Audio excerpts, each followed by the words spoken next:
Olá, tudo bem com você?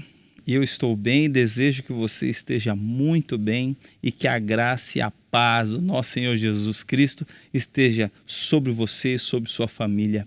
Hoje estamos começando uma caminhada juntos, isso mesmo, nesse projeto maravilhoso de adoração, chamada Quartas de Esperança. Eu sei que você tem ouvido muito sobre profecias, você tem ouvido muito sobre assuntos, sobre os eventos finais, e tudo isso é muito importante, mas nós não poderíamos deixar de trazer um pouco de esperança também para você. E nessa série que estamos começando, esse projeto Quartas de Esperança, nós vamos iniciar estudando o livro dos Salmos. Está preparado? Está preparado para vir com a gente? Eu espero que você esteja, porque tudo isso foi preparado para você. Sabe, meu querido amigo, minha querida amiga, é necessário que busquemos em Deus esperança, que busquemos na palavra de Deus esperança para a nossa vida, esperança que fortaleça a nossa fé, esperança que fortaleça o nosso caminhar nesse mundo. E é com esse pensamento que juntos nós vamos construir mais um dia de encontros de adoração. Quarta-feira, e eu conto com você. E para isso, eu tenho um pedido a lhe fazer. Vou pedir que você se inscreva nesse canal. Ative as notificações. Segue aí no Facebook, se é por aí que você está assistindo, para que juntos possamos compartilhar esperança, para que esse ministério seja nosso, aonde preparamos um material com esperança, com profundidade para você. E você compartilha com seus amigos, com seus familiares, aonde você tem isso como um socorro para as pessoas que estão angustiadas, tá bem? Então, bem-vindo a esse momento. Para iniciá-lo, eu quero convidar você a que coloque aqui nos comentários os seus pedidos de oração. Os pedidos de oração, porque nós teremos horários específicos para orar por eles. E você que segue a Igreja do NASP no Instagram, você vai receber aí uma notificação de um post colocado com os horários de oração. Tá bem? Então coloque o seu pedido, nós vamos orar por eles. E para começarmos o estudo desta noite, para começarmos esse momento de estudos, eu convido você a fechar os olhos, vamos orar ao Senhor Deus juntos. Nosso Deus, nosso Pai que estás nos céus, nos colocamos aqui, Senhor, diante de Ti, implorando a Tua graça, a Tua misericórdia, o Teu auxílio. Inclina, Pai, os Teus ouvidos para ouvir o Teu povo e tem misericórdia de nós. Senhor, a sociedade hoje, a economia e tudo isso que vem nos envolvendo tem oprimido a nossa fé. E nós precisamos, ó Senhor, de esperança. Por isso pedimos que o Senhor alimente a esperança da nossa vida através, Senhor, do estudo da Tua palavra. Grande Deus, em nome do Senhor Jesus Cristo, ouve o Teu povo e nos ensina a encontrar o Teu cuidado. Ajuda-nos a encontrar um Deus que possamos amar e confiar na Tua palavra, o Senhor. Se revele a nós, se revele a esse amigo, a essa amiga, Senhor, que tem um coração triste, contristado, desesperado, cura as feridas, restaura a família, em nome do Senhor Jesus Cristo. Amém. Meu querido amigo, minha querida amiga, a proposta é hoje começarmos estudando o Salmo 23, um salmo lindo, um salmo maravilhoso, e vamos estudá-lo de uma maneira mais profunda. E eu convido você a pegar sua Bíblia. Você já tem sua Bíblia aí nas mãos? Não? Então já vai lá buscar, seja ela física, seja ela virtual, pegue aí sua Bíblia e abra comigo no Salmo 23. Já conseguiu abrir? Então vamos juntos lendo esse texto maravilhoso. Olha só, vai dizer assim o Salmo 23. O Senhor é o meu pastor e nada me faltará. Eu quero parar um pouquinho com você nesse início, nesse primeiro verso. Porque esse primeiro verso é a chave para entendermos o que Davi quer nos passar a respeito de Deus. E a proposta principal nesses nossos encontros às quartas-feiras é entendermos as ações de Deus nos Salmos sobre o seu povo e quais são as nossas ações derivadas das ações de Deus sobre nós. Então aqui no verso 1, Davi já vem colocando: o Senhor é o meu pastor e nada me faltará. Davi aqui ele já vai nos apresentar como ele se vê em seu relacionamento com Deus, como ele se coloca em seu relacionamento com Deus. E ele já começa dizendo que o Senhor Deus é o seu pastor. Uma figura comum no período de Davi, principalmente porque ele era um pastor de ovelhas. Então Davi já vem dizendo, o Senhor é o meu pastor e eu sou a ovelha desse pastor. A partir do momento que nós entendemos que no relacionamento nós e Deus, nós somos as ovelhas e Ele é o pastor, as ações mais importantes que devem ser percebidas nesse salmo são as ações do pastor sobre as suas ovelhas. Sabe, querido amigo, querida amiga, esse salmo mostra como Davi dependia de Deus. Mostra como Davi via Deus agindo em sua vida. E eu quero muito que você consiga se colocar como uma ovelhinha nas mãos do Senhor, que cuida de nós.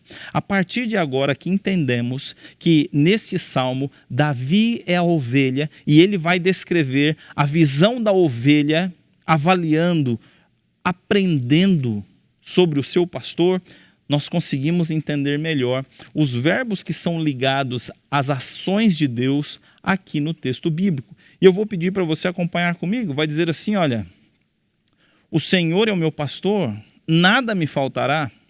Já está mostrando que Deus tem cuidado de nós. Nós podemos confiar em Deus, porque Ele não vai deixar que nada nos falte. Existem outras traduções possíveis que você já deve ter ouvido.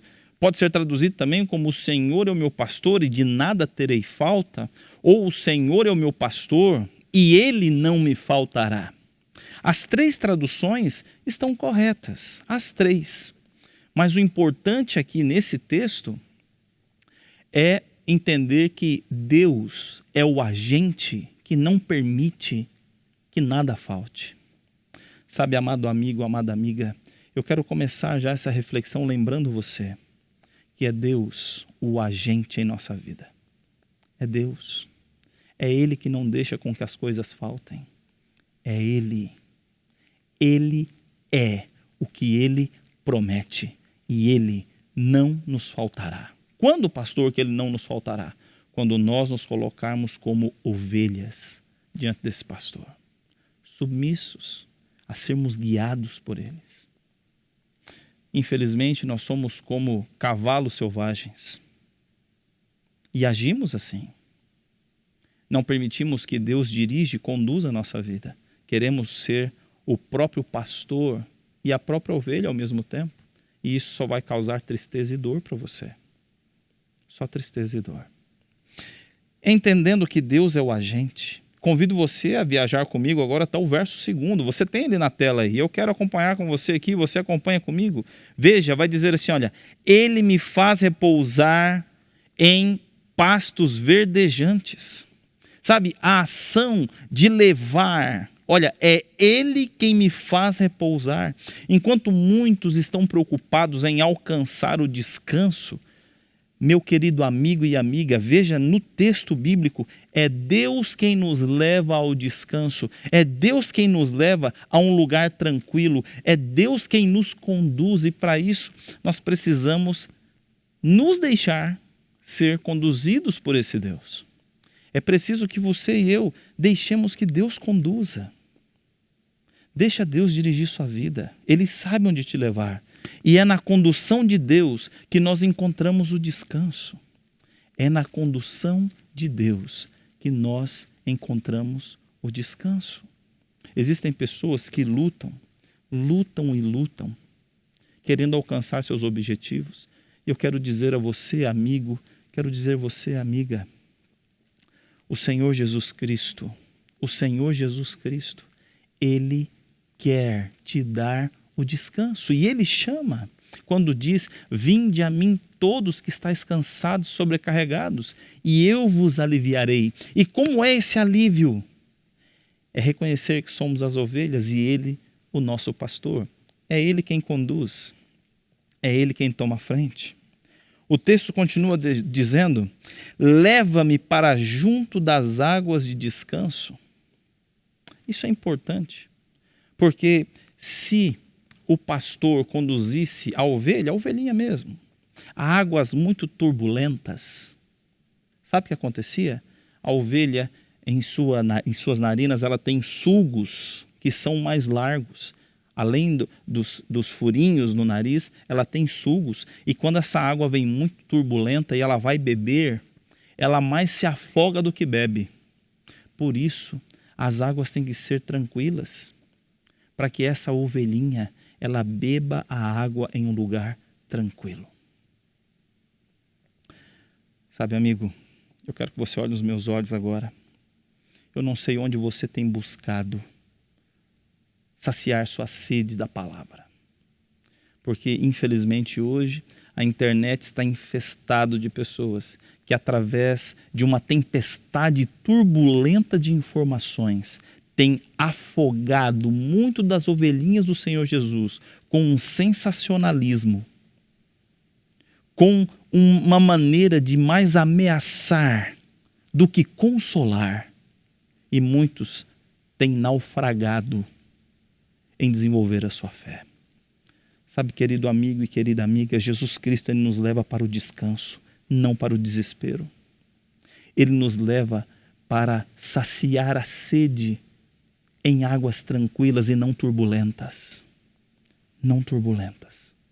Eu gostaria que você gravasse isso aí na sua mente. A Bíblia é um livro que nos ensina a amar Deus e não temer o fogo do inferno. A Bíblia é um livro que nos ensina a amar o nosso pastor e não ter medo do castigo pela desobediência. O castigo deve ser temido, mas Deus deve ser amado. O texto vai continuar, e eu quero que você acompanhe comigo esse texto muito importante. Vai dizer assim, olha: refrigera minha alma e guia-me pelas veredas da justiça por amor do seu nome.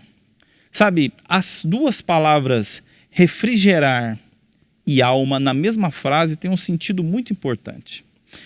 A palavra refrigerar também pode ser traduzida como sarar. Ambas, refrigerar e refrigerar, sarar ou alma no mesmo texto, se trazermos da tradução dessas palavras que vieram do grego, nós podemos perceber o seguinte: refrigerar ou sarar vem do grego iatria. E alma vem do grego psique. Se unirmos essas duas palavras, nós temos uma palavra muito conhecida no português: psiquiatria. Sabe o que isso quer dizer? Isso quer dizer que o Senhor Deus, ao escrever, ao Davi escrever, ele nos informa que Deus, ele quer curar a nossa mente.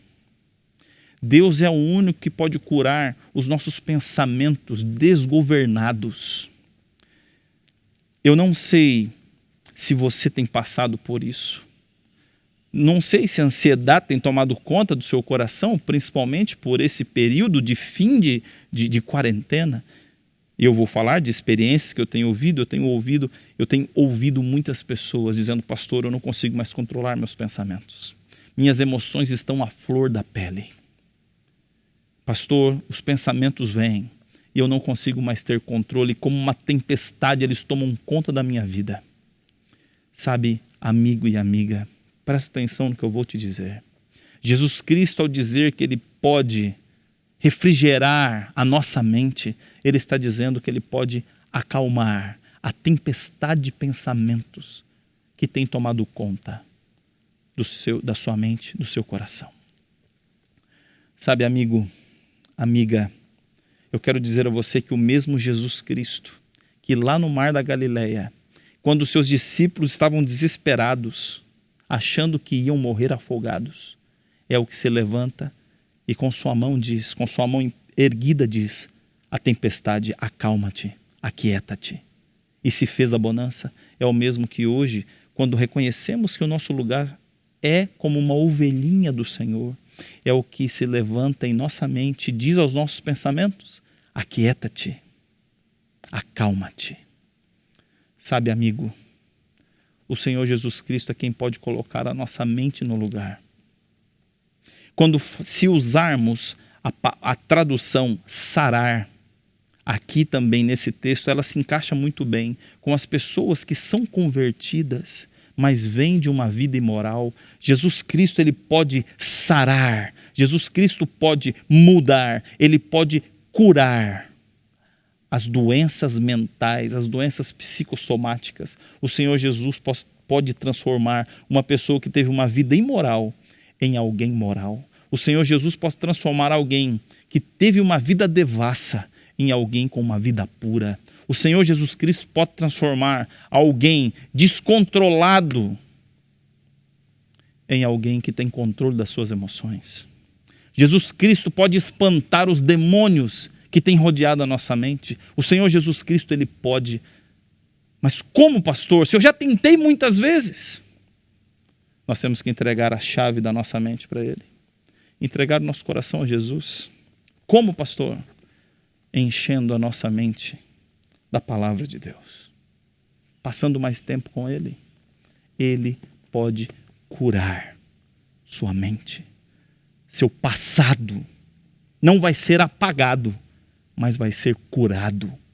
E as memórias de tristezas e abusos sofridas no passado serão histórias tristes, mas que não nos assombrarão mais, porque a presença de Jesus, ordenando a cura e o acalmar da tempestade, vai refrigerar a nossa mente e o nosso coração.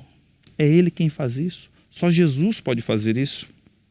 O texto vai continuar, e esse texto é muito especial, porque vai dizer assim: ainda que eu ande pelo vale da sombra da morte, não temerei mal nenhum, porque tu estás comigo.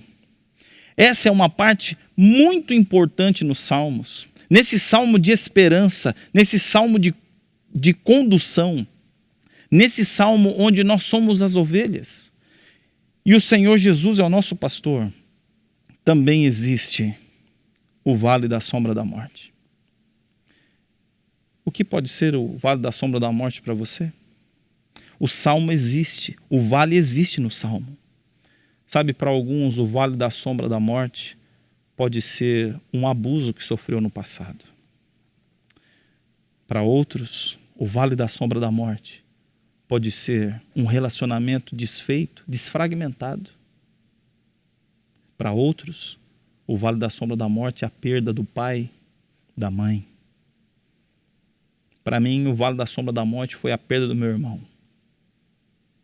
E ali eu entendi o que é o vale da sombra da morte. É quando a vida não tem mais cor, não tem mais sabor, não tem mais movimento. É quando o mundo para e as cores da natureza se tornam todas em cinza. Não há palavras que descrevam o sentimento. Mas sabe qual é a certeza que alimentou minha esperança nesse momento de perda? E sabe qual é a certeza que eu anuncio a você que vai suprir essa falta, essa dor, seja essa dor de um marido que se desviou e foi embora, seja essa dor de uma esposa que abandonou o lar, de filhos que estão afastados. Sabe quem pode consolar isso? O Senhor Jesus Cristo, porque a certeza que nesse salmo, a certeza que temos aqui é que Ele está conosco. Nem sempre nós vamos sentir a presença de Deus, nem sempre. Mas nós temos a promessa de Deus que Ele estará conosco. Uma pessoa que passa por um trauma dessa magnitude, ela fica fraca. Ela fica desnutrida espiritualmente, frágil. E Deus promete proteção a elas. O texto continua.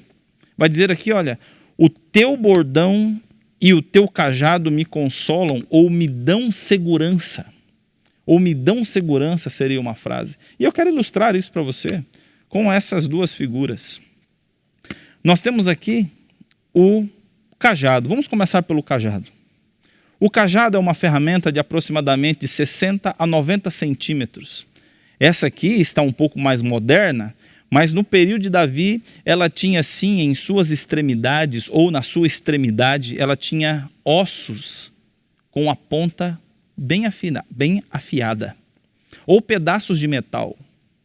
E Esse cajado era usado para que quando os predadores se aproximassem dessa ovelha que estava sofrendo, dessa ovelha que estava doente, dessa ovelha que estava com dificuldades na sua saúde, é com esse cajado que o pastor protegia e lutava defendendo a sua ovelha. Sabe, querido amigo, querida amiga, às vezes quando passamos pelo vale da sombra da morte, estamos fracos, não estamos sozinhos, porque o Senhor Jesus Cristo nos protege e é Ele quem luta por nós, é Ele quem nos protege, é Ele quem nos cuida, porque nós somos suas ovelhas. Você não está sozinho quando está sofrendo. Não está. Deus está ao seu lado, chorando com você, querendo demais abraçá-lo, esperando que você o reconheça ali no sofrimento. Estar ao lado de Deus não é garantia que as lágrimas de tristeza não correrão dos teus olhos, mas é a certeza do acalmar do coração. O segundo instrumento que o pastor possuía era a vara, ou o bordão. Ela, semelhante a essa que você consegue ver na figura, ela era quase parecida com um ponto de interrogação. E ela servia para que quando a ovelha se desviava um pouco do rebanho, com esse gancho, ele encaixava no pescoço da ovelha e puxava. Deus se preocupa em sempre trazer seus filhos de volta. Bom, eu acredito que esse tipo de movimento deve ser um pouco sufocante, deve doer um pouco, mas é necessário para trazer a ovelha de volta. Querido amigo e amiga, presta atenção aqui no que eu quero te falar. Para você que conhece a palavra de Deus, muitas vezes o sufocar, uma vida sufocante ou sofrida, é a melhor forma de ouvirmos o chamado de Deus para voltar para casa. É a melhor forma.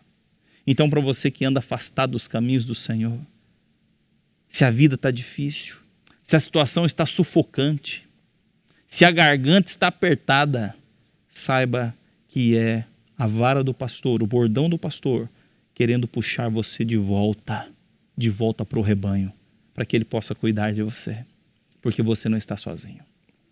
Muito bem, o texto vai continuar dizendo, olha aqui, eu gosto muito de analisar como as ações de Deus são mostradas. Vai dizer no verso 5, preparas-me uma mesa na presença dos meus adversários. Olha que fantástico. Deus aqui está mostrando que Ele é o nosso vingador. Ele é quem cuida de tudo que passamos. Deus está preocupado. É Ele quem prepara, é Ele quem me dá vitória. Querido amigo, querida amiga, olha aqui para mim, presta atenção. Não seja uma pessoa vingativa. Não vá atrás de vingar as ações feitas contra você. Não vale a pena. Porque o Salmo 23 nos mostra que nós temos um vingador. É Deus quem nos honra quando nos permitimos ser guiados por Ele. Ele nos honrará. Faça o que é certo. Mas pastor, eu tomei um prejuízo. Calma, Deus é o seu vingador. É Deus quem te honrará diante daqueles que te acusam. É Deus quem te honrará. Não busque a própria vingança. Não busque convencer as pessoas que você está certo ou errado. Viva aquilo que você crê ser certo ou errado. E Deus julgará. E Deus preparará o seu caminho. Existem pessoas que querem convencer outras que estão certas apenas pelos argumentos. Na Bíblia não é assim que funciona. Na Bíblia nós convencemos as pessoas pelas nossas ações, pelas nossas atitudes, com base naquilo que acreditamos, e os nossos argumentos só completam a nossa vida. Querido amigo, querida amiga, viva a sua fé. Viva. E Deus honrará você. Deus honrará você. O texto também vai dizer, unges a minha cabeça com óleo e o meu cálice transborda. Esse ungir, realmente era usado um óleo para isso. Quando a ovelha saía, e como tem suas partes sensíveis, seu nariz, suas patas, e ela se feria entre os espinhos, na caminhada com o pastor, para evitar que insetos pousassem nas suas feridas, ele ungia com um óleo preparado, aonde trazia refrigério às feridas. Sabe, amigo, sabe, amiga, esse óleo hoje para nós é o Espírito Santo de Deus. O Espírito Santo quer curar suas feridas. Sabe, as feridas causadas pelas palavras afiadas que ouvimos das pessoas, e as que mais ferem são as das pessoas que nós mais confiamos, são as dos nossos familiares, são essas que mais doem, são essas que mais ferem, são essas as que mais machucam e são essas as que mais demoram a serem cicatrizadas. Estas, o Espírito Santo quer trazer o bálsamo do refrigério sobre elas. Só que você tem que colocar esse sentimento nas mãos de Deus. Eu sei que é difícil. Todos nós temos nossos traumas e dores, mas é necessário permitir que o Espírito Santo cure você. Permita que Ele cure. Peça ao Espírito Santo que cure você, suas feridas, e faça as pazes com o seu passado, para que você tenha um presente saudável e um futuro nas mãos do nosso pastor. É isso mesmo. O texto vai continuar dizendo que ele prepara essa mesa. É Deus quem se preocupa conosco. E o nosso cálice transborda. Esse transbordar do cálice é porque Deus colocará o necessário sobre a nossa vida. Tem um texto interessante, é esse que já está projetado para você. E eu quero lembrar você que esse texto aqui, ele está dentro desse background, ele está dentro desse pano de fundo pintado entre o relacionamento pastor-ovelha, e quando ele vai dizer, a bondade e a misericórdia certamente me seguirão, ou poderia ser traduzido direto como perseguirão todos os dias da minha vida. Entenda, essa bondade e misericórdia poderíamos ilustrar como um cão guia. Você imagina? Você já viu aqueles rebanhos de ovelha e você tem os cães guia ao lado, conduzindo o caminho que as ovelhas devem seguir. Aqui Davi está dizendo que assim como os cães guiam o rebanho, a bondade e a misericórdia, que são os frutos do Espírito, guiarão a nossa vida, amado amigo e amada amiga. Vamos deixar Deus guiar-nos pelo caminho. Ele sabe o melhor caminho. Jesus Cristo conhece o caminho. Ele conhece o caminho. E tudo que Ele quer é que você permita que Ele guie você. Olha, eu vou dizer para você uma coisa, eu não sei você, mas eu quando olho para esse texto, eu não tem como não nos apaixonarmos por esse Deus. De todos os verbos que vimos até agora, 8 são ligados às ações de Deus sobre nós. Neste salmo, a maioria esmagadora dos verbos de ação estão ligadas a Deus. É Deus quem age, é Deus quem faz, é Deus quem guia, é Deus quem cura, é Deus quem leva, é Deus quem salva. É hora de nós deixarmos Deus guiar nossa vida e pararmos de tentar guiar nossa vida. Com um pastor assim, esse último verso, o verso 6, que vai dizer, e habitarei na casa do Senhor para todo o sempre. Você pode perceber que esse verbo está ligado à ovelha, que quer morar com esse Deus. Ela quer viver com esse Deus para sempre.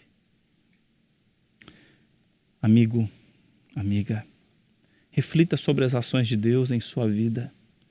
Reflita sobre tudo que Deus quer fazer. E você vai perceber que não há melhor lugar que estar com Ele. Meu desejo é que hoje você se coloque como uma ovelhinha nas mãos do Senhor. Uma ovelhinha. E permita que Ele seja o seu pastor, te guie, acalme as tempestades da sua mente e conduza o seu coração. Cure suas feridas e te ajude a fazer as pazes com o seu passado, para ter um presente feliz e um futuro guardado nas mãos do nosso pastor. Posso orar com você? Feche teus olhos. Grande Deus, alcança cada um dos teus filhinhos, nos alcança a todos e abençoa, Senhor, a vida de cada um, nos dando a esperança que mesmo nessa situação, pois eu falo aqui, Senhor, aos teus filhinhos que perderam o emprego. Senhor Deus, eles perderam de repente a casa que moravam. Tiveram que devolver bens comprados. Estão, Senhor, agora sem saber o que vai acontecer no dia de amanhã, o que vão comer, onde vão morar, o que vão vestir. Como vão explicar para a família? Eu falo agora, Senhor, a maridos que não sabem como vão explicar para a sua família que estão desempregados. Eu falo agora, Senhor, a esposas que não sabem como vão dizer à sua família que não tem mais a renda, pois estão desempregadas. Senhor Deus, em nome do Senhor Jesus, dá sabedoria e esperança a esses pais que precisam dizer aos filhos a necessidade de uma mudança de escola. Senhor Deus, em nome de Jesus, alcance esse amigo e essa amiga que não sabe o que fazer agora que perdeu o seu plano de saúde. Senhor Deus, dá esperança a esse filho teu, a essa filha, Senhor, que precisa de sabedoria para lidar com uma nova realidade que não esperavam. Grande Deus, ajuda-nos a lembrar que somos tuas ovelhas e precisamos ser guiados por ti. Em nome de Jesus. Amém. Querido amigo, querida amiga, obrigado por ter ficado conosco até esse momento. Te peço e te lembro, compartilhe esse vídeo, se inscreva no canal e que Deus abençoe muito, muito você.